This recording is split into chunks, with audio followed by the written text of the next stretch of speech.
The scent of industrial cleaner burned Victoria Sterling's nostrils as she pushed her cart through the marble hallway of Cross Technologies. 2 a.m. in Manhattan meant the city's heartbeat slowed but never stopped. Through floor-to-ceiling windows, Central Park stretched out like a dark ocean dotted with golden lights. At 26, Victoria had perfected the art of invisibility. 3 jobs, 60-hour weeks, just enough to keep the lights on in her studio apartment and send money to her mother back in Pennsylvania. Her art degree collected dust in a drawer somewhere, buried under bills and broken dreams. She'd cleaned Damian Cross's penthouse office for 6 months without ever really seeing it. Tonight was different. The music box sat on the corner of his glass desk like a ghost from another life. Victoria's breath caught. Her hands, raw from bleach and harsh soap, trembled as she approached it. Mahogany, hand-carved, with details so intricate they seemed to breathe. The tiny ballerina inside, frozen mid-pirouette, and there, along the base, almost invisible. R.S. Robert Sterling, her father. It's beautiful, isn't it? Victoria spun around. Damian Cross stood in the doorway, but not the Damian from magazine covers. His suit jacket was gone, white sleeves rolled to his elbows, dark hair mussed, steel gray eyes that should have been cold but looked only tired. I wasn't supposed to touch anything personal. Victoria's voice came out smaller than she wanted. I just saw it and I thought what? She looked at him, then back at the music box. Wood polish mixed with expensive cologne. The office hummed with late-night silence. Everything in her screamed to lie, to apologize, to disappear back into invisibility. Instead, she chose truth. My father made this. Robert Sterling. He was an inventor. This was one of his last pieces before he died. Something shifted in Damian's face. Surprise flickered, then calculation. He moved closer, studying her like she'd suddenly become visible for the first time. Victoria Sterling. Not a question. A confirmation, ice flooded her veins. You know me? I know you work 3 jobs to support your mother. I know you have an art degree you've never used. I know you lost your father at 15, and his workshop was sold to pay medical debts. His voice was matter-of-fact, almost gentle. What I didn't know was that he created this. Exposed. Vulnerable. Seen. Why were you investigating me? Instead of answering, Damian gestured to the chair opposite his desk. Because I need your help, Victoria. And after seeing how you reacted to that music box, I think we might be able to help each other. The city glittered beyond the windows. Between them, the music box her father had carved 15 years ago sat silent, holding secrets neither of them understood yet. What kind of help? Victoria remained standing. Cross Technologies is facing a hostile takeover. My Aunt Patricia wants me removed as CEO. She's turning the board against me, saying I'm too young, too reckless, too unmarried to lead a family company. He paused. I need a fiancé. For one night, at the board meeting in 2 weeks. The audacity of it stole her breath. You want me to lie to your entire board of directors? I want you to help me save my father's legacy. Passion crept into his voice. That music box inspired our first breakthrough in microengineering. Your father's precision, his craftsmanship, the way complex mechanisms could create something beautiful, that's what made this company great. He opened a desk drawer, pulled out a velvet box. Inside, a ring caught the light like captured starfire. One evening, stand beside me, help me show them I'm ready to lead. In return, he named a figure that made Victoria's knees weak. Enough to pay off her mother's mortgage, enough to buy back her father's old workshop, enough to finally breathe. Why me specifically? Because you're not just any woman I'm paying to play a role. You're Robert Sterling's daughter. You represent the innovation and artistry that built this company. They'll believe us because the story is real, even if the engagement isn't. Victoria looked at the music box, at Damian, at the ring that promised salvation wrapped in deception. And after the board meeting, we stage a quiet breakup. You walk away with enough money to change your life. I keep the company my father died building. His gray eyes held hers. No one gets hurt. The city pulsed beyond the glass. Victoria thought of her mother's medical bills. Her father's stolen legacy, the weight of invisibility she'd carried for so long. I need 48 hours to think about it. You have 24. Damian closed the ring box with a soft click. After that, I find someone else. Victoria grabbed her cleaning cart. At the door, she paused. That music box. How did you get it? Damian's expression went carefully blank. I bought it at an estate sale, 11 years ago. The same sale that liquidated her father's workshop. The same sale that scattered his dreams to strangers. And somehow, impossibly, one of those dreams had found its way here, to this penthouse, to this man who needed her father's daughter to save him. Victoria walked into the elevator. As the doors closed, she saw Damian pick up the music box, winding it carefully. The tinny melody followed her down 47 floors, a ghost of her father's hands, a bridge between two broken worlds. Her phone buzzed. A text from an unknown number. The offer expires tomorrow at midnight. Choose wisely, Victoria Sterling. Below it, a photo, not of the ring, of her father's workshop, the one sold 11 years ago. And standing in it, barely visible in the background, a teenage boy with dark hair and gray, eyes that already carried too much weight. Damian Cross. He hadn't just bought the music box at her father's estate sale. He'd been there 23 hours and 47 minutes later.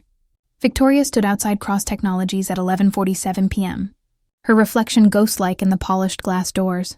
She'd spent the day dissecting every angle, every risk, every way this could destroy her. She pressed the buzzer anyway. Damian opened the door himself. No security, no assistance.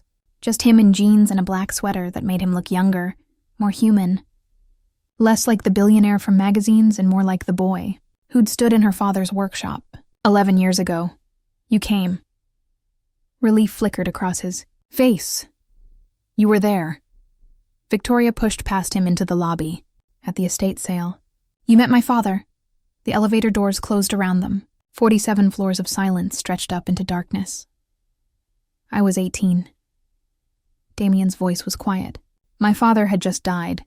Left me Cross Technologies and more responsibility than I knew how to carry. I was drowning in grief and expectations. And then I walked into this workshop in Pennsylvania. The elevator hummed upward. Your father was dying even then. Cancer, right? But he was in that workshop, carving, creating, like he could build enough beauty to outrun death. Damian's jaw tightened. He showed me his pieces, talked about precision, patience, purpose, said the secret to great engineering was understanding that every piece mattered, no matter how small. Victoria's throat burned. He told you that? He told me that greatness wasn't about being the biggest or the flashiest. It was about craftsmanship, about making something that would last longer than you would. The elevator doors opened. 3 months later, I launched Cross Technologies' microengineering division. Built everything on principles your father taught me in one afternoon. They walked into his office. The music box sat exactly where she'd seen it last night, gleaming under soft light. So you've been carrying my father's legacy this whole time, and you never thought to find me? To tell me? I tried. Damian pulled out his phone, scrolled, handed it to her. 5 years ago, I hired investigators. Found out you were working 3 jobs just to survive. Your mother was drowning in medical debt. You'd given up art completely. Victoria stared at the photos. Her younger self, leaving her waitress job at 2 a.m., climbing stairs to her studio apartment, looking exhausted and small and defeated. I set up a scholarship fund at your college, anonymous, for students who'd lost parents and needed a second chance. He took the phone back. You never applied. Too proud, I'm guessing. You were watching me. I was trying to help you without making you feel like charity. His gray eyes met hers. But you're right. I should have told you about your father, about how much he influenced everything I built. I was a coward. The honesty of it cut through her anger. Why now? Why this? Because Patricia isn't just taking the company from me. She's gutting the microengineering division. Says it's not profitable enough, not flashy enough. She wants to pivot to weapons manufacturing, government contracts, everything my father and yours would have hated. Damian's voice went hard. If she wins, your father's legacy dies with my company. Victoria walked to the windows. Central Park stretched below, dark and vast. Behind her, she felt Damian's presence like heat. Tell me about the board meeting. What exactly do you need me to do? Stand beside me. Wear this ring. He placed the velvet box on the desk between them. Answer questions about how we met. How I proposed. Smile like you love me. Make them believe that I'm stable, committed, ready to lead. And the money? Half up front. Deposited tomorrow morning. Half after the meeting. He slid a contract across the desk. Legal, binding, no strings attached after we're done. Victoria picked up the contract. Every clause was there in black and white. Financial security, freedom. Her father's workshop, maybe, if she was smart with the money. She should have felt relief. Instead, she felt like she was selling something that couldn't be bought back. One more condition. She looked up at him. I want the music box. Damian went very still. That's not negotiable. Then neither is this. Victoria set down the contract. You said it yourself. That music box is my father's legacy as much as yours. If I'm going to lie for you, pretend to love you, help you keep everything he inspired, then I want the one piece of him that survived. No. Then find another fake fiancé. She turned toward the door, made it 3 steps before Damian's voice stopped her. That music box is the only thing I have left of my father, too. Victoria turned back. Damian stood by the windows, his reflection fractured in the glass. After he died, I couldn't go into his office for months, couldn't touch his things, but that music box was in my room. He'd given it to me the night before he died, said it reminded him that even the smallest mechanisms could create something transcendent. His voice cracked. It's been on my desk for 11 years. Every morning I wind it up. Every morning, I remember why I'm doing this. The vulnerability in his voice made Victoria's chest ache. My father carved that ballerina to look like my mother, she said softly. When she was young, before I was born, she used to dance. He made it for their 10th anniversary. After he died, I used to sneak into the buyer's house just to watch it through the window. They stared at each other across the office. 2 people haunted by the same ghost. We share it. Victoria's voice was steady now. During this fake engagement, it stays visible. On your desk, in your apartment, wherever we need to be seen together. After the board meeting, we decide together what happens to it. Damian was quiet for a long moment. Then he nodded. Deal. He picked up the contract, added a clause in his sharp handwriting, slid it back to her. Victoria read it, added her own note, signed. Damian signed below her signature.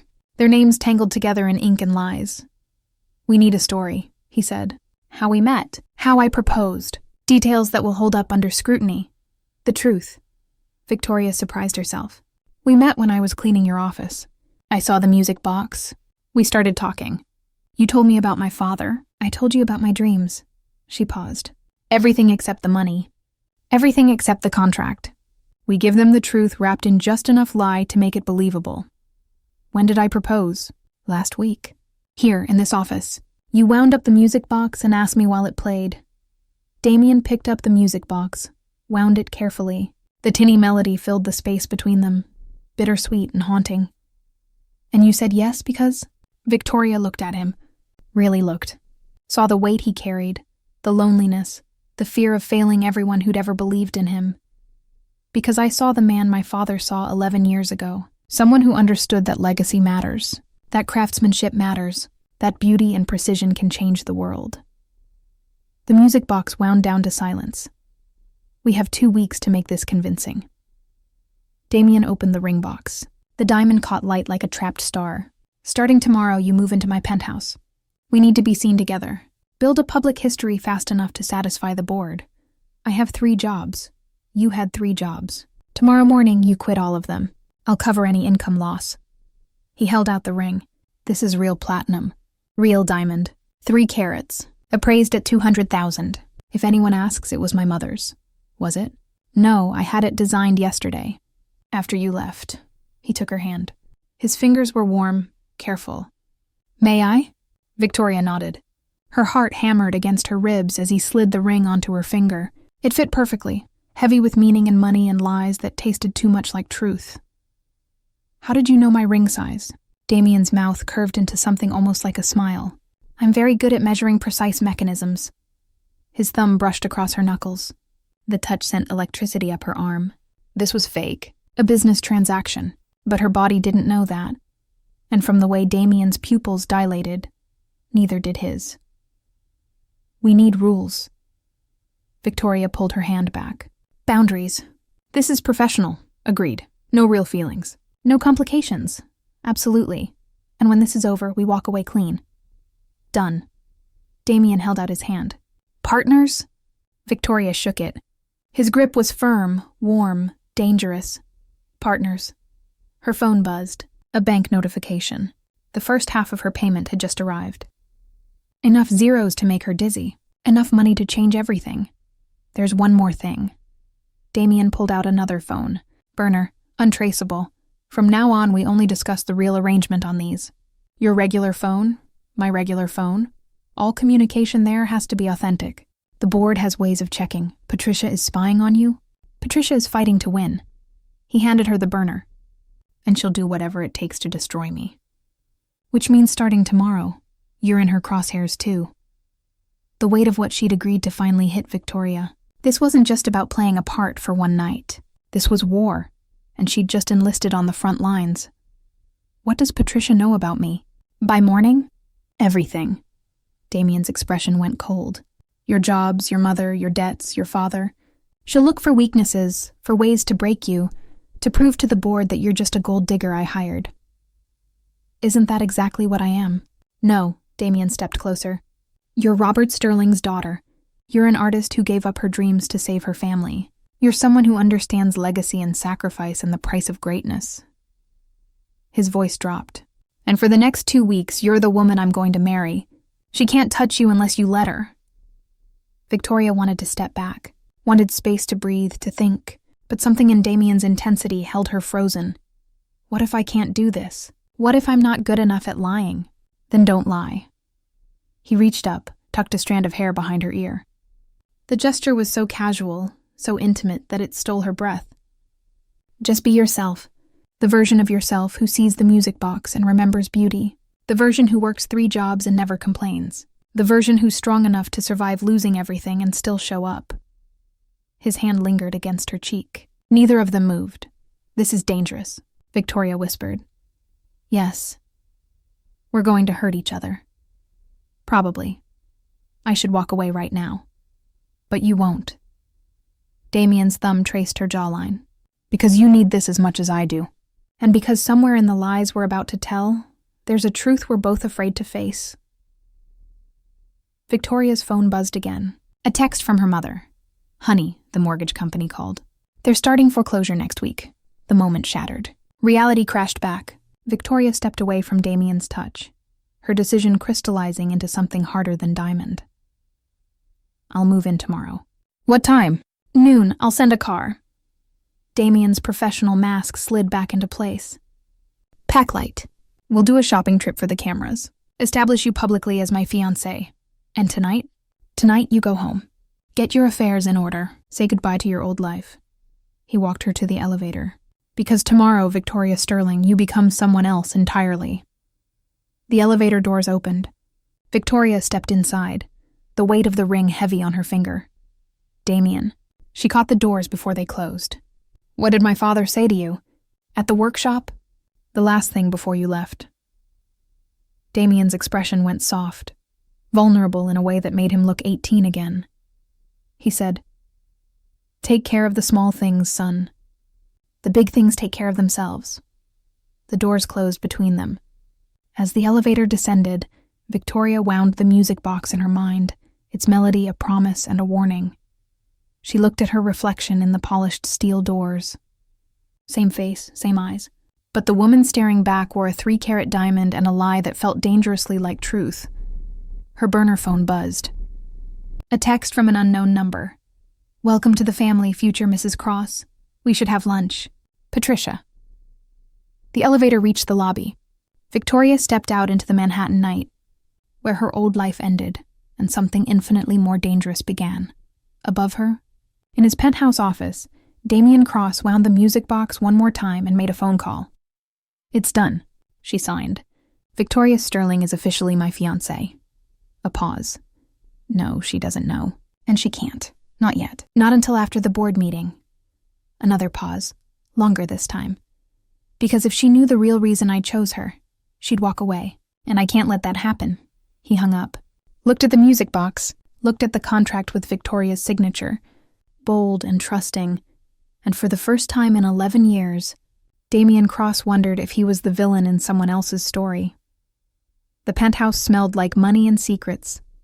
Victoria stood in the marble entryway, her single suitcase pathetic against the backdrop of Damian's life. Floor-to-ceiling windows framed Manhattan like a painting she couldn't afford to own. "Your room is down the hall." Damian appeared from somewhere deeper in the apartment, already dressed for the day in charcoal gray. "Private bathroom. Lock on the door. I won't disturb you." "We're not sharing a room?" The words came out before Victoria could stop them. Something flickered in Damian's expression. "This is a performance for the outside world. Inside these walls, we can breathe." Except Victoria found herself forgetting to breathe every time he looked at her. The first week was a carefully choreographed dance. Morning coffee at the cafe where Damian's business partners happened to stop by. Lunch at restaurants where board members dined. Evening walks through Central Park, Damian's hand warm in hers, his thumb tracing circles on her palm that felt too real to be part of the act. "You're good at this," she said on day 5, after a dinner where she'd charmed 3 board members and their wives. "So are you." Damian poured wine in his living room, city lights sprawling below them. "You made Margaret Chen laugh." "No one makes Margaret laugh. I told her about my father's workshop, about how he used to say that perfection was the enemy of good enough." Victoria accepted the glass. "She told me her father was a carpenter in Taiwan, that she understood legacy. You weren't acting." "No." Victoria met his eyes. "Were you? When you told Richard Park that you couldn't wait to build a life with me?" Damian's jaw tightened. "Drink your wine, Victoria." But that night she heard him in the hallway outside her door. Heard him stop, hesitate. Heard the soft sound of his palm against her door frame, like he wanted to knock but couldn't let himself. She pressed her own hand to the door from the inside, separated by wood and contracts and lies that were starting to ache like truth. Day 8 brought Patricia. She arrived at the penthouse unannounced, dressed in Chanel and shark smile warmth. Damian was in a meeting downtown. Victoria was alone. "So you're the cleaning girl." Patricia settled onto the leather sofa like she owned it. "The one who seduced my nephew with daddy issues and a rags-to-riches fantasy." Victoria's hand steadied around her coffee cup. "I'm the woman Damian is going to marry. Are you?" Patricia pulled out her phone, scrolled, turned it to show Victoria a photo. "Because this is you, 3 weeks ago, scrubbing toilets at 3 a.m., and this is Damian at the same time, in a club with a blonde who's definitely not you." The photo was real. The implication was poison. "Damian and I have a complicated history." "No, darling. You have no history. You have a desperate man and a lucrative contract." Patricia leaned forward. "I know about the money. I know he's paying you to play dress up and save his company." Ice flooded Victoria's veins. "You're wrong, am I?" Patricia's smile sharpened. "Then why don't we call the bank? Ask them about the substantial deposit made to Victoria Sterling's account exactly 8 days ago? The same day you moved in here?" The room tilted. Victoria set down her cup before her trembling hands betrayed her. "Here's what's going to happen." Patricia stood, smoothing her skirt. "You're going to walk away. Before the board meeting. Before you embarrass yourself and my nephew. I'll even match whatever he's paying you. Double it, actually." "Why would you do that?" "Because Damian needs to fail. He needs to understand that leadership requires more than innovation. It requires ruthlessness. Legacy." Patricia moved toward the door. His father was brilliant but weak. Damian inherited both traits. This company needs someone who understands. That sentiment is a luxury we can't afford. "You mean someone like you?" "I mean someone who won't let a dead man's music box dictate $1,000,000 decisions." Patricia paused at the door. "That's what this is about, isn't it? Your father's little trinket, Damian's guilt. 2 orphans playing house while the real world burns down around them. Get out." "Think about my offer, Victoria, because when the board discovers this arrangement, and they will, you'll be the liar who tried to manipulate a grieving man. You'll be the gold digger who exploited tragedy. And I'll make sure you never work in this city again." The door closed with a whisper. Victoria stood in the silence, Patricia's words circling like vultures. Her burner phone buzzed. "Did she threaten you?" Victoria stared at the message. Damian had known Patricia was coming. Had left Victoria alone to face her. Test her, maybe. Or use her as bait. She didn't respond. That evening, Damian came home to find Victoria on his balcony, 47 floors above a city that suddenly felt too small. She offered you money. Not a question. Double what you're paying me. Victoria didn't turn around. She knows about the contract. About everything. Of course she does. Patricia has spies in every corner of this company. You let me walk into that blind. I needed to know if you'd break. Damian moved beside her. If her money was better than mine, if you'd fold under pressure. Victoria finally looked at him. And you're still here. Something like respect flickered in his eyes. Which means either you're a better liar than I thought, or what? Or this stopped being just about money for you. The accusation hung between them, dangerous and true. Victoria's heart hammered against her ribs. Don't. Her voice came out rough. Don't make this about feelings. We had an agreement. Agreements can change. Not this one. She turned back to the city. In 5 days, I stand beside you at that board meeting. I play my part. I take my money, and then I walk away. That's the deal. What if I don't want you to walk away? The words hit like a physical blow. Victoria gripped the balcony railing. You don't get to do this. You don't get to hire me to play pretend and then act like it means something real. It was never pretend. Damian's voice went low, raw. From the moment you touched that music box, from the moment you looked at me like I was human instead of just rich, this was real. And you know it. Victoria wanted to deny it. Wanted to throw his words back at him. But her body betrayed her, leaning toward his warmth, craving the touch she'd been denying for 8 days. We can't. She forced the words out. Your company. My mother. The money. It's all tangled up and wrong and... Damian caught her hand, pulled her around to face him. His gray eyes were storm dark in the city lights. Tell me you don't feel this. Tell me the last 8 days have been nothing but acting. Tell me when I hold your hand in public, you're not wishing we were alone. She couldn't. God help her. She couldn't lie. It doesn't matter what I feel. You're paying me to be here. That makes everything else. I'll tear up the contract. The words came fast, desperate. Right now, all of it. You stay because you want to. Not because you need the money. We build this thing between us on honest ground. And my mother's house? The foreclosure? My father's workshop that I'll never get back? Victoria's voice cracked. I can't afford honesty, Damian. Some of us don't have the luxury of feeling things. The truth of it cut them both. Damian dropped her hand like it burned. Right. Of course. He stepped back, his walls reconstructing in real time. The board meeting is Monday. We have 5 days to perfect the performance.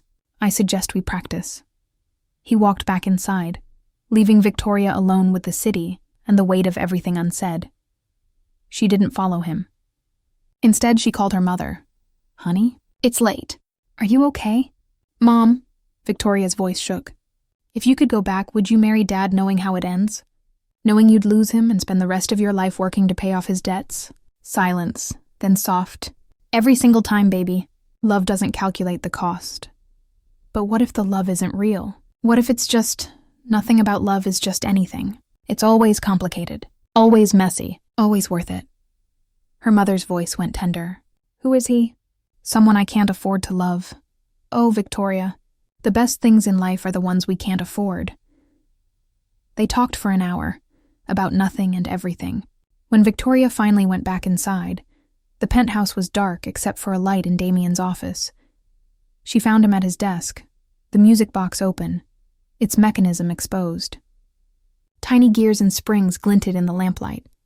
What are you doing? Panic seized her. You're taking it apart? There's a second compartment. Damian's hands were steady, precise. Your father built in a hidden space. I've known about it for years, but never opened it. Never felt like I had the right. He pressed something. A panel slid open, revealing a small space lined with velvet. Inside, 2 items, a photograph and a letter. The photograph showed her parents young, in love, dancing in what looked like the workshop. Her mother's head thrown back in laughter. Her father's face soft with adoration. The letter was addressed in her father's handwriting. To whoever finds this, Damian handed it to Victoria. Her hands shook as she unfolded the yellowed paper.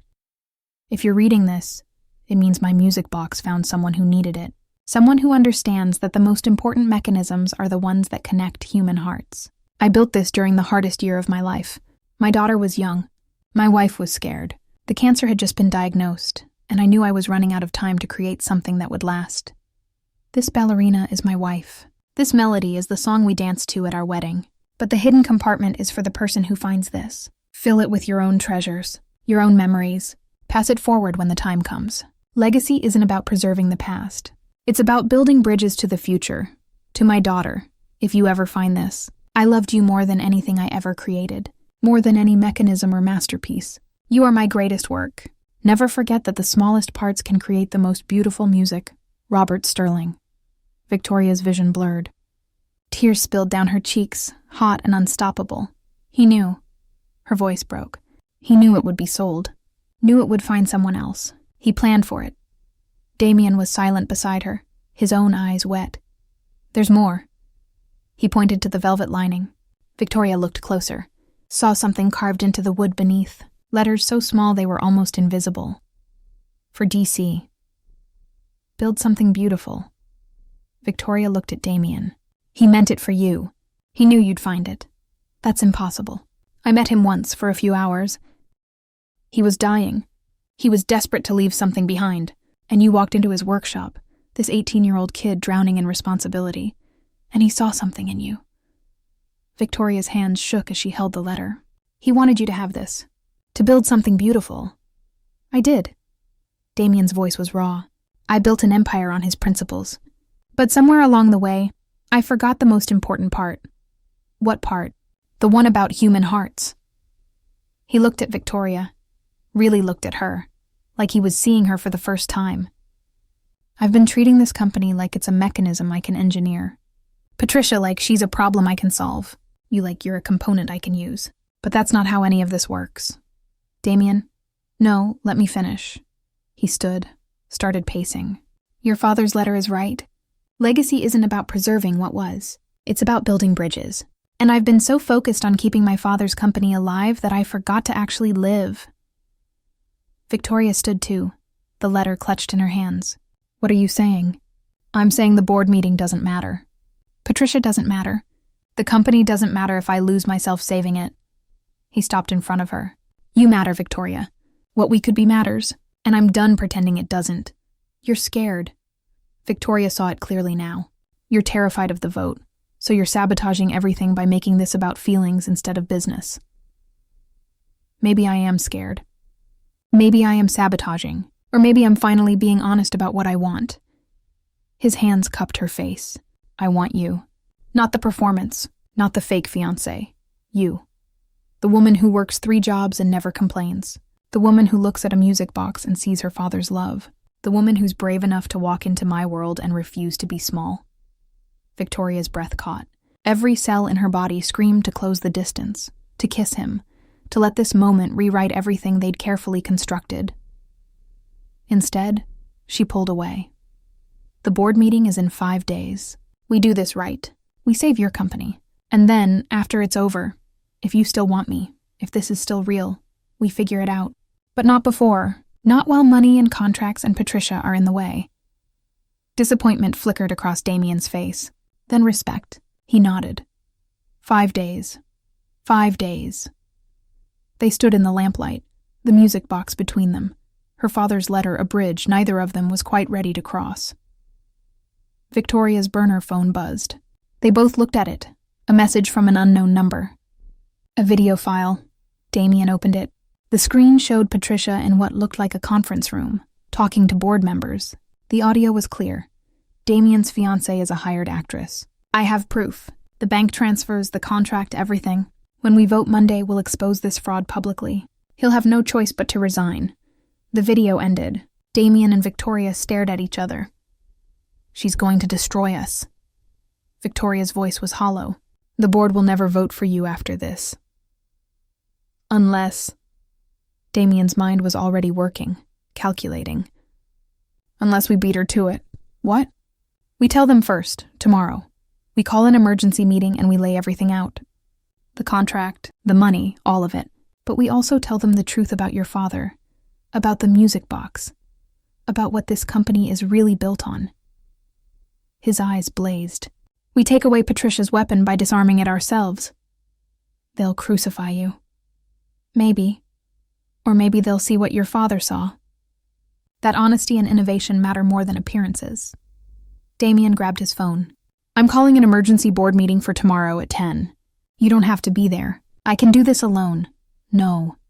Victoria's voice was steel. "We're partners. We started this together. We finish it together." Damian looked at her with something like awe. "You're sure?"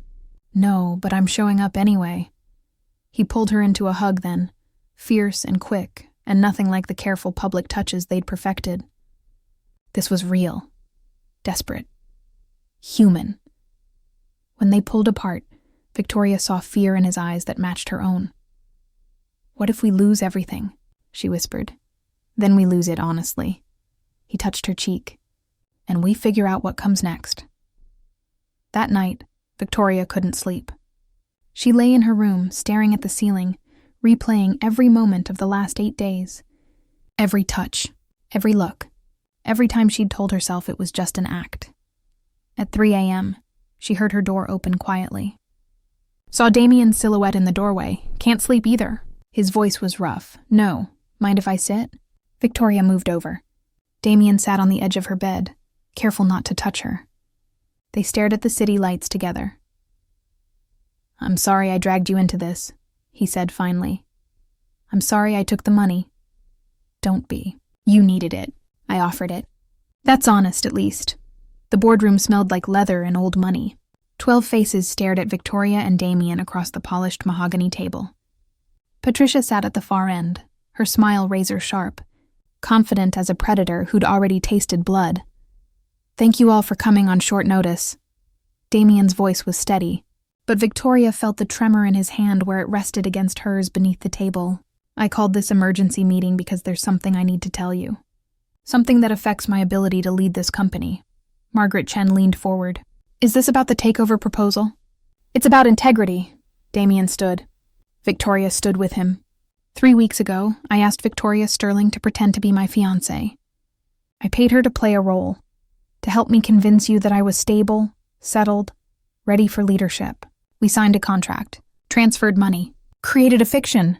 The room erupted. Voices overlapped, sharp with betrayal and anger. Patricia's smile widened. However, Damian's voice cut through the noise.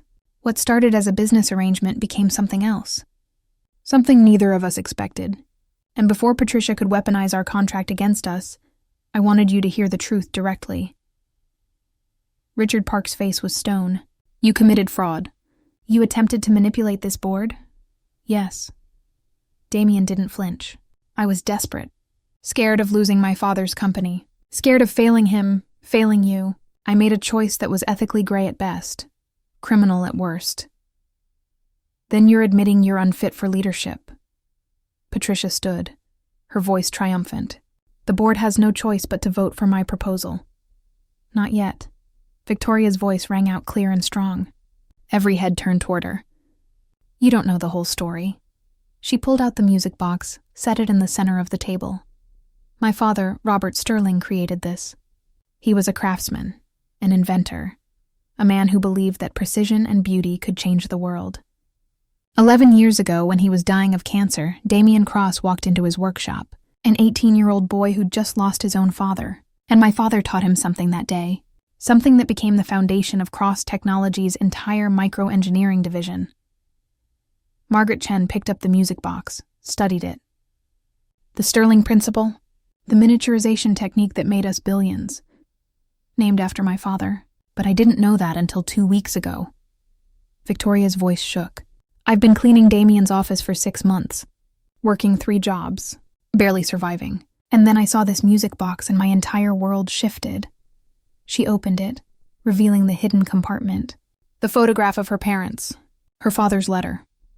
"My father wrote this knowing his work would outlive him, knowing it would find someone who needed it." She looked at Damian.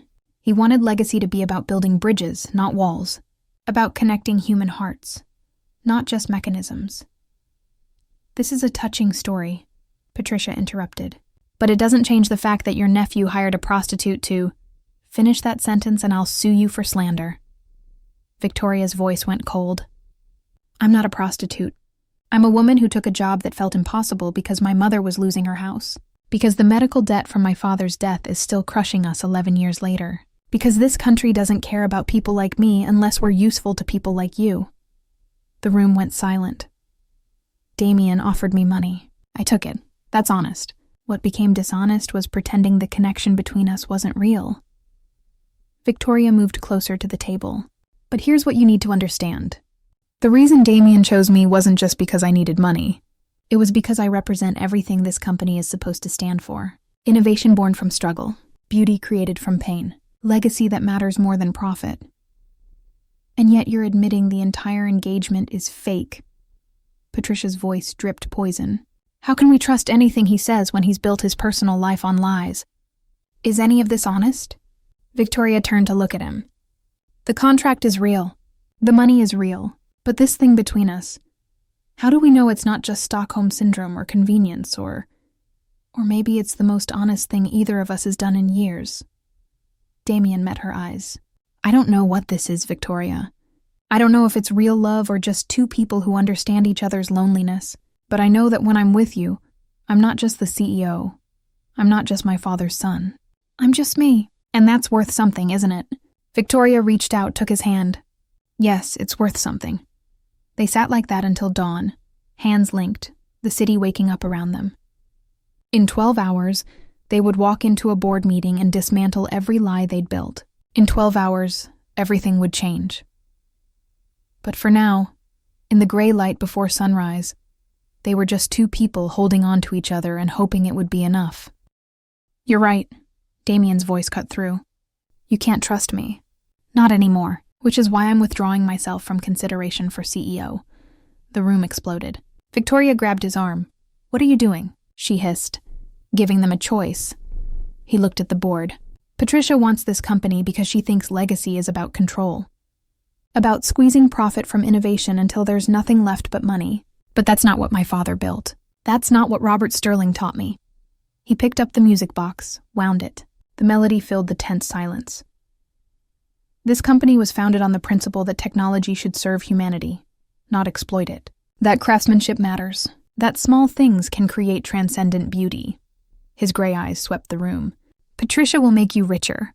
She'll pivot to weapons manufacturing, government contracts, all the lucrative darkness that destroys what we've built, and you'll profit while everything meaningful dies. And what would you do? Margaret Chen's voice was soft but sharp. Fail, probably. Damian's honesty was brutal. I'm 29. I'm impulsive. I make decisions based on gut feeling and hope. I hired a woman I barely knew because I was desperate and scared. I'm everything Patricia says I am. But Victoria stepped forward. He's also the man who built a scholarship fund for students who lost parents, who named the Sterling Principle after my father and ensured his legacy lived on, who spent 11 years winding a music box every morning to remember why precision and beauty matter. She looked at Patricia. What have you built that mattered? What legacy have you created beyond profit margins and hostile takeovers? Patricia's face went white with rage. You don't get to question me, you little... Actually, she does. Margaret Chen stood. Ms. Sterling has brought something to light that I think we've all been ignoring. This company was built by two men who valued innovation over profit, who believed technology could create beauty, and somewhere along the way we forgot that. The Sterling Principle makes us billions. Richard Park's voice was thoughtful, but it started with a dying man teaching a grieving boy about craftsmanship. That's not a business transaction. That's legacy. Patricia slammed her hand on the table. You're all being manipulated by a touching story and a pretty face. They admitted to fraud, to conspiracy, to being human. Margaret interrupted. To making mistakes and trying to fix them. To building something real out of something false. She looked at Damian. I'm voting against the takeover. Not because I think you're perfect, but because I think you're trying. And that matters more than Patricia's ruthless competence. Thank you, Margaret. Damian's voice was raw. Don't thank me yet. Her eyes sharpened. You have 6 months to prove yourself. 6 months to show this board that the lesson Robert Sterling taught you actually means something. Fail, and we revisit Patricia's proposal. Around the table, heads nodded. Victoria watched the vote happen in real time. One by one, board members chose Damian, chose uncertainty over security, chose the possibility of meaning over the guarantee of profit. Patricia stood, her face a mask of cold fury.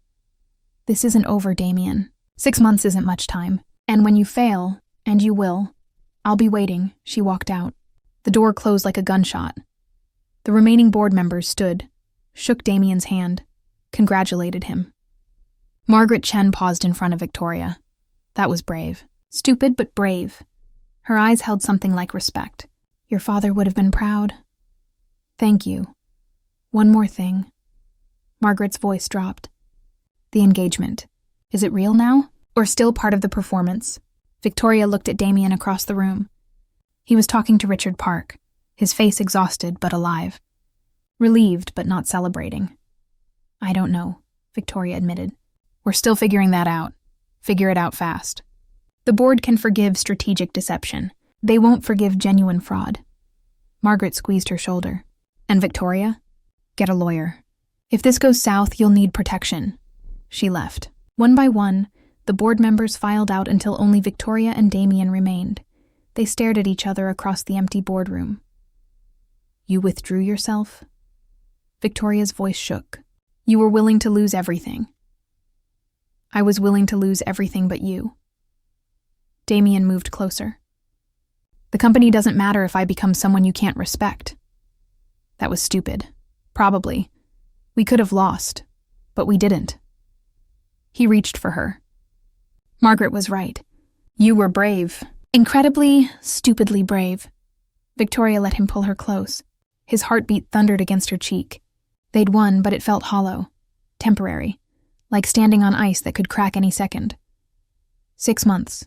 She pulled back. That's not much time. No. Damian's expression went serious. Which means I need to ask you something, and I need you to be completely honest. Okay. Do you want to stay? Not because of the contract. Not because I'm paying you. But because you actually want to build something with me?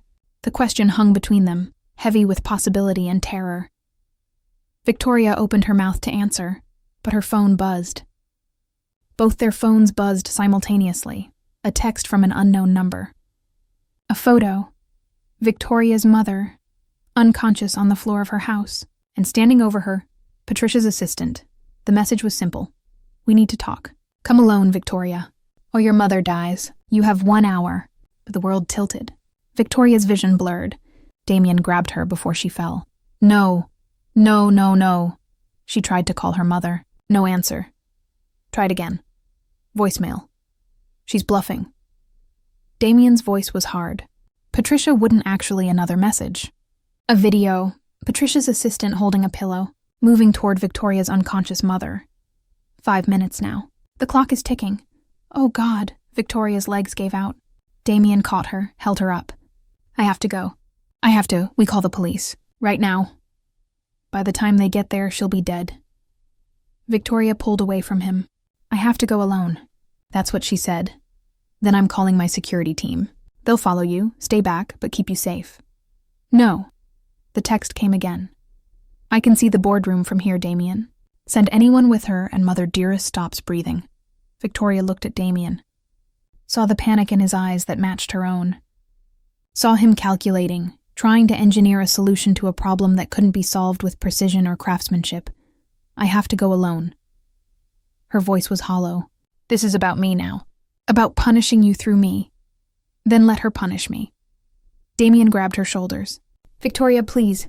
Don't do this. We'll find another way. There is no other way. She pulled free. My mother is all I have left. I'm not losing her because I fell for a billionaire and thought I could play in a world I don't belong in. The words hit him like a physical blow. You don't mean that? Don't I? Victoria's voice cracked. This is exactly what I was afraid of. Getting tangled up with you means everyone I love becomes a target. My mother almost died because I was stupid enough to think this could work. Victoria. No.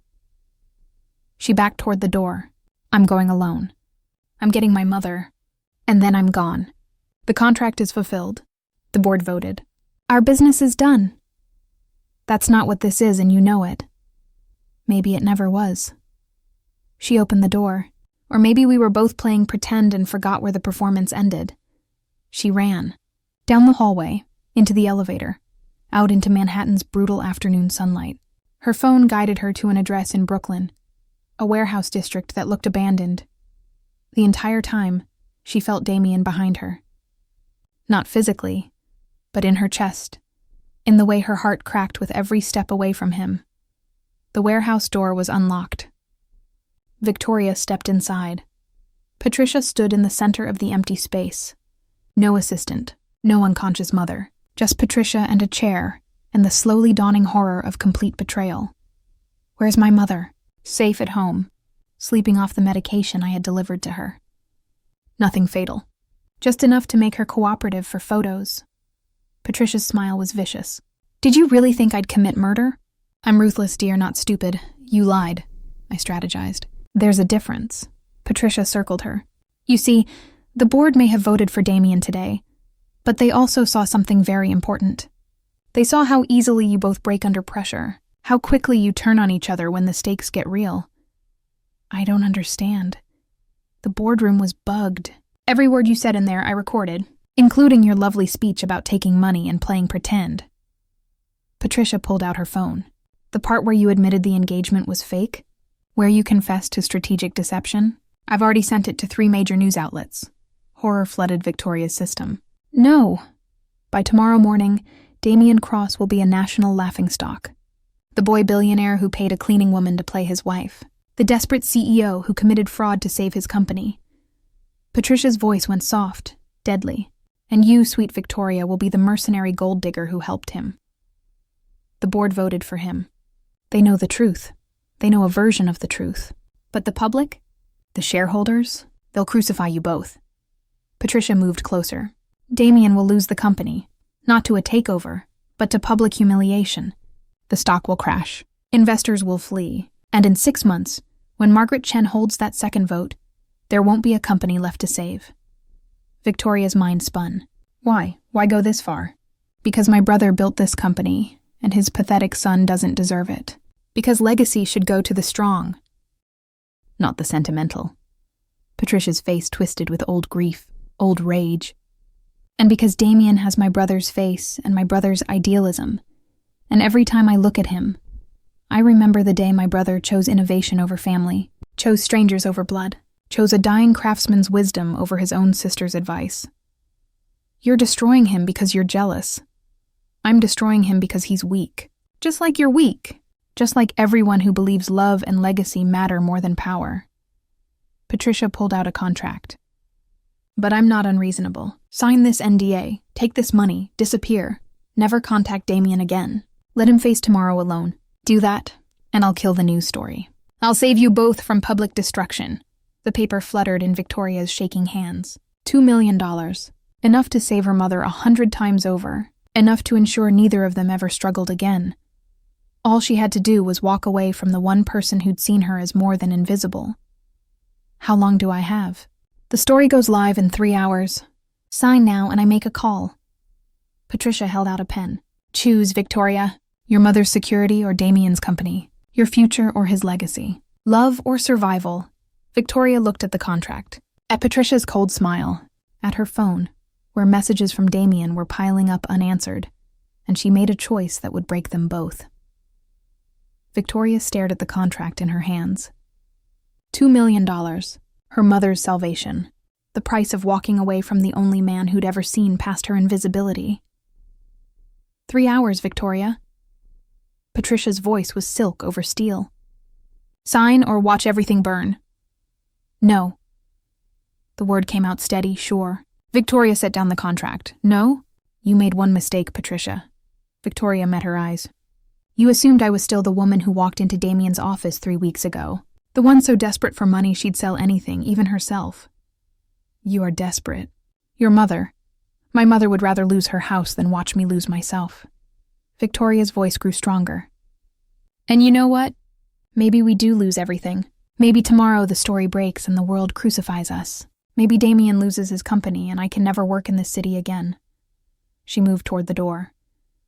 But at least we'll lose it together. At least we'll face the fire knowing we chose each other over fear. That's more than you've ever had, isn't it? That's what actually makes you destroy people. Not strategy, not legacy, just the fact that your brother chose connection over control and you've never forgiven him. Patricia's face went white. You have no idea what I have exactly the idea. Victoria opened the door, and I'm choosing love over survival. I'm choosing the risk of everything over the safety of nothing. That's what my father would have done. That's what Damian's father would have done. That's what you'll never understand. She walked out into the Brooklyn afternoon, pulled out her phone, called Damian. He answered on the first ring. Victoria, thank God. Are you okay? Where are you? I'm okay. My mother's okay. It was a setup. She kept walking, putting distance between herself and Patricia's poison. The story goes live in less than 3 hours. Patricia recorded our conversation in the boardroom. She's going to destroy us both unless I sign an NDA and disappear. Silence. Then rough. Sign it. What? Sign the NDA. Take the money. Walk away. Damian's voice cracked. Victoria, I can't let you go down with me. This is my mess. My company. Our mess. She stopped walking. Our company. Our choice. Damian, I'm not signing anything. We're doing this together. You'll lose everything. Then I'll lose it with you. She started walking again. This time toward Manhattan. Toward him. Meet me at your office. We have 3 hours to figure out how to fight back. Victoria. 3 hours, Damian. Don't waste them trying to protect me. I'm done being protected. She hung up. Hailed a cab. The drive back to Cross Technologies felt like flying and falling at the same time. Damian was waiting in the lobby when she arrived. He pulled her into his arms the second the elevator doors closed, holding her like she might disappear. I thought I'd lost you. You almost did. She pulled back. Patricia's smart. She knew exactly how to separate us, how to make me choose between you and survival. What stopped you? You did. Victoria touched his face. You withdrew yourself from the CEO position to stay honest. You were willing to lose everything to keep your integrity. How could I do any less? They rode the elevator in silence, hands locked together. In his office, the music box sat on the desk, waiting. We have options. Damian pulled out his phone. I can call my lawyers. Issue a statement. Spin the story. No. Victoria moved to the windows. The city stretched out below them, indifferent to their drama. No more spinning. No more strategic deception. We tell the truth. All of it. The truth will destroy us. Maybe. Or maybe it'll do what truth does best. Set us free. She turned to face him. I want to go public, before Patricia's story breaks. I want to tell our version, in our words, with nothing held back. A press conference? A video. Social media. Direct to the people. No filters, no PR team, just us being honest about everything. Victoria's mind raced. We talk about the contract. The money. The fake engagement that became real. We talk about my father and your father and the music box that connects us. We make it human. Damian stared at her. That's insane. It's honest. It could backfire spectacularly. Or it could be the most authentic thing this company has ever done. She moved closer. Your father and mine believed in building bridges. This is our bridge. Between us and the world. Between deception and truth. Between who we were and who we're becoming. Damian was quiet for a long moment. Then he nodded. Okay, let's build a bridge. They worked fast. Set up cameras. Wrote notes they immediately discarded. Decided to just speak from the heart. At exactly 6 p.m., with 1 hour before Patricia's story would break, they went live. Damian spoke first. My name is Damian Cross. 3 weeks ago, I committed fraud. I hired Victoria Sterling to pretend to be my fiancée, paid her substantial money, created an elaborate deception to manipulate my board of directors into believing I was stable enough to lead this company. Victoria continued. My name is Victoria Sterling. 3 weeks ago, I took that money because my mother was losing her house.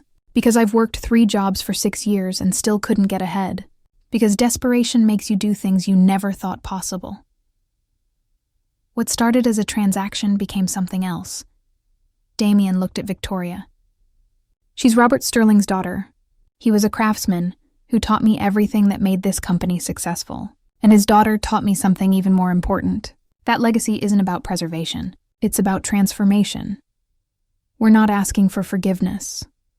Victoria's voice was steady. We're not asking you to support Damian or invest in Cross Technologies or think we're good people. We're just asking you to see us as human, flawed, desperate, trying to build something beautiful out of broken pieces. Tomorrow you'll hear a different version of this story. Damian's jaw tightened. One designed to humiliate us, to destroy what we're building. And it will be true, in the way that strategic facts can be weaponized. But it won't be the whole truth. The whole truth is this. Victoria took his hand. I fell in love with a man who was trying to save his father's legacy. He fell in love with a woman who was trying to survive her father's death. And together we made mistakes. But we also made something real, and that's worth fighting for. The video ended. They posted it everywhere. Instagram, Twitter, LinkedIn, YouTube. Watched it spread like fire across the internet. Within minutes, the comments started rolling in. Some supportive, some vicious, some from people who saw themselves in Victoria's struggle or Damian's desperation. But the one that mattered most came 20 minutes later, from Margaret Chen. Emergency board meeting. Tomorrow, 9 a.m. Come prepared to fight for your truth. Damian looked at Victoria. This could go either way. I know. We could lose everything. I know that too. He pulled her close. I love you. I should have said it sooner, without contracts or fear or strategic timing. I love you, Victoria Sterling, and whatever happens tomorrow, I need you to know that. I love you too. The words felt like relief and terror and truth. Even if it's messy, even if it's complicated, even if we're both probably insane for choosing each other over safety. They spent the night in his office, watching the video spread, reading comments, preparing for the board meeting that would decide everything. At 3 a.m., Victoria's phone rang. Her mother. Baby, I just watched your video. Mom, I can explain. You fell in love. Her mother's voice was soft, proud. You fell in love and you fought for it. That's exactly what you were supposed to do. Tears streamed down Victoria's face. I might lose everything. You already lost everything when your father died. You've been surviving ever since, but now? Her mother's voice grew fierce. Now you're living, and that's worth every risk. They talked until dawn. When Victoria finally hung up, she found Damian asleep on the office couch, his hand still holding hers. She studied his face in the early light. This man who'd been willing to lose his company to stay honest. This man who'd built an empire on her father's principles. This man who'd seen her when she was invisible. Whatever the board decided, they'd face it together. The morning came too fast. They dressed in his office, put on armor made of suits and certainty they didn't feel. The board meeting started at 9 a.m. sharp. All 12 members were present. Patricia sat at the far end, her expression unreadable. Margaret Chen spoke first. In the last 12 hours, your video has been viewed 8 million times. Cross Technologies' stock actually went up 3%. The public response has been overwhelmingly supportive. She paused. But this board doesn't make decisions based on public sentiment. We make them based on leadership capability. Richard Park stood. What you did was ethically questionable at best. You manipulated this board. You committed fraud? Yes. Damian didn't flinch. I did all of that. You also did something we haven't seen in corporate leadership in a long time. Margaret's voice was thoughtful. You admitted failure. You chose honesty over self-preservation. You built something real out of something false. Patricia finally spoke. This is absurd.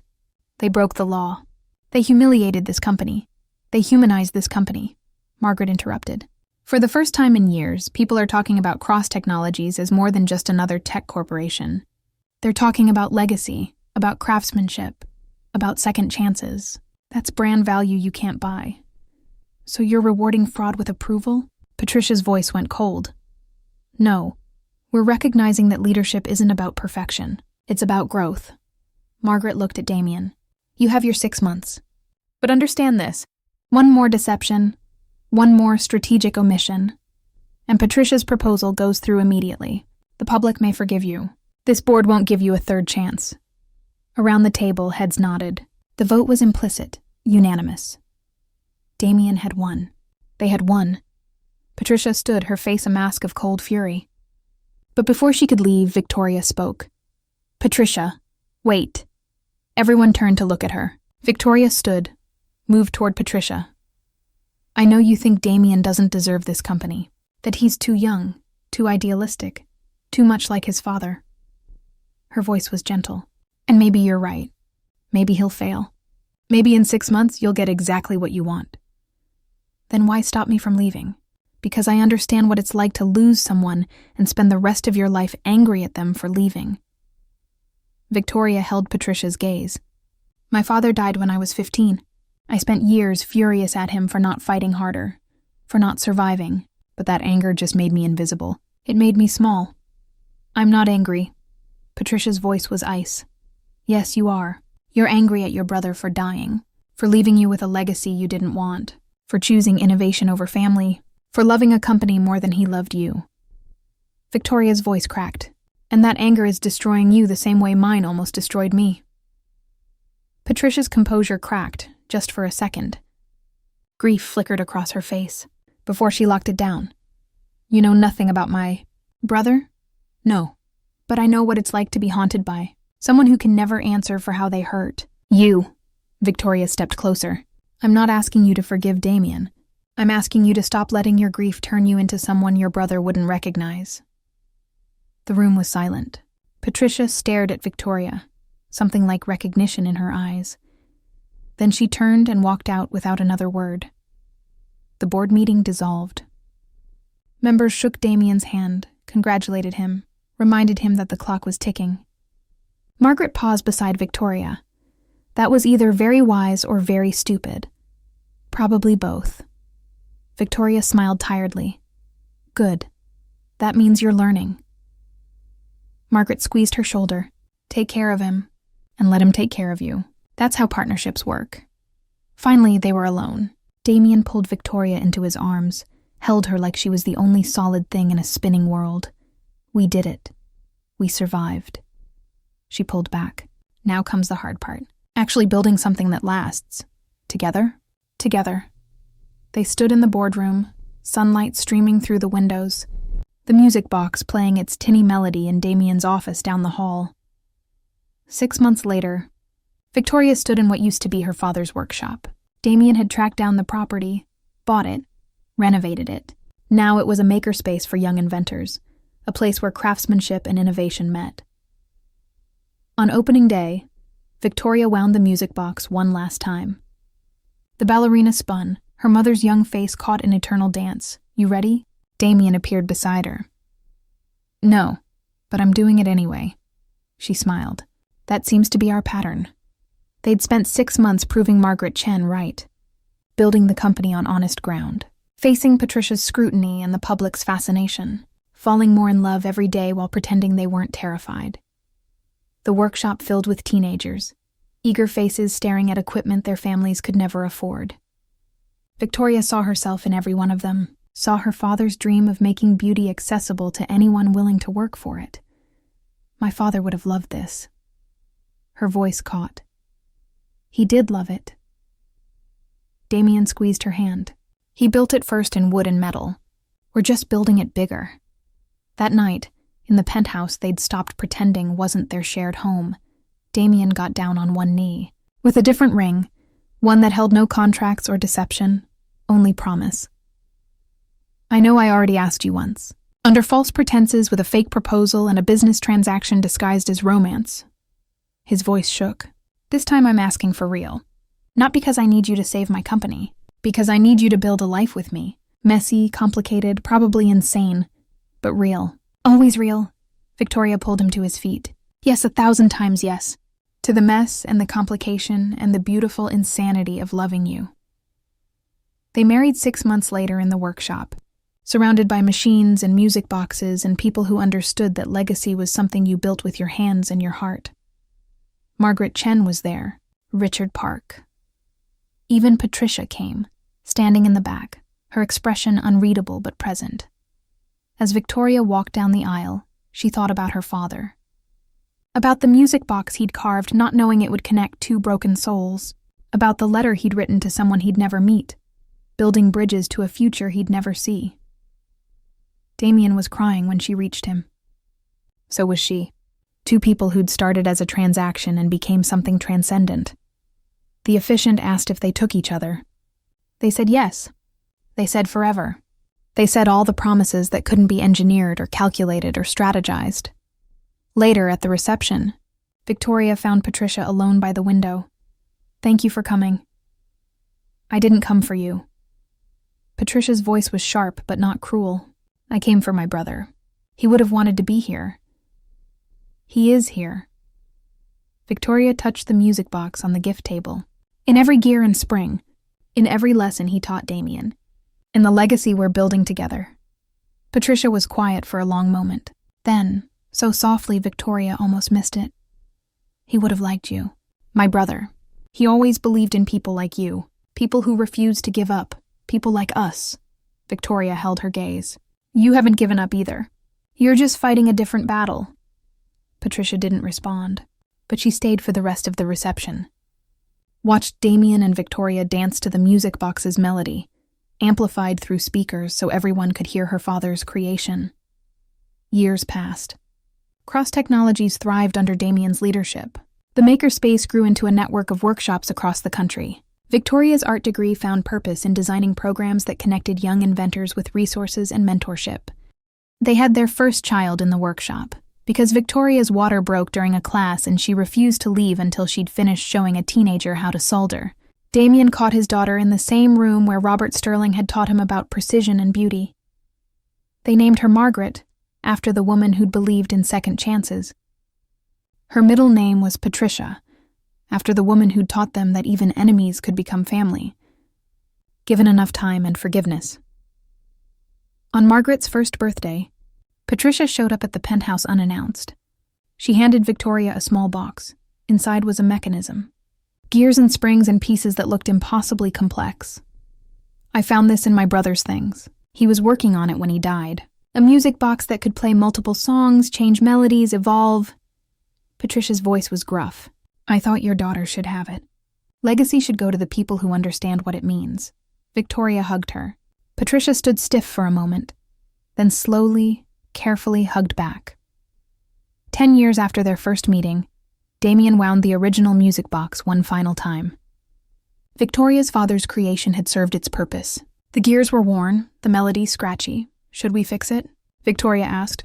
"No." Damian set it carefully on the shelf. "We let it rest. It built the bridge it was meant to build. Now we build new ones." They did.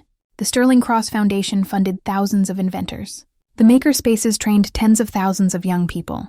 The company thrived not because it was the biggest or the flashiest, but because it remembered that small things could create transcendent beauty. And every morning, in workshops and offices and homes across the country, people wound music boxes and remembered that legacy wasn't about preservation. It was about transformation, about taking broken pieces and building something beautiful, about two people who met over fraud and lies and desperation, and built a love story honest enough to last forever. Victoria stood in her father's old workshop, now surrounded by her children's laughter and the whir of machines creating futures. Damian appeared beside her, gray threading through his dark hair, his eyes still storm-dark and infinite. "Do you ever regret it?" he asked. "Taking my offer that night?" "Every day," she smiled. "And then I remember what my mother said. The best things in life are the ones we can't afford. And I couldn't afford you. But I chose you anyway. Best investment I ever made." He kissed her there, in the workshop where it all began, where her father had taught a grieving boy about craftsmanship, where a music box had waited 11 years to connect two souls who needed each other. Outside, the world turned. Companies rose and fell. Fortunes changed hands. But inside that workshop, surrounded by the hum of creation and the echo of old melodies, Victoria and Damian had built something that would outlast them both. Legacy, love, truth, the small things that created the most beautiful music. The end.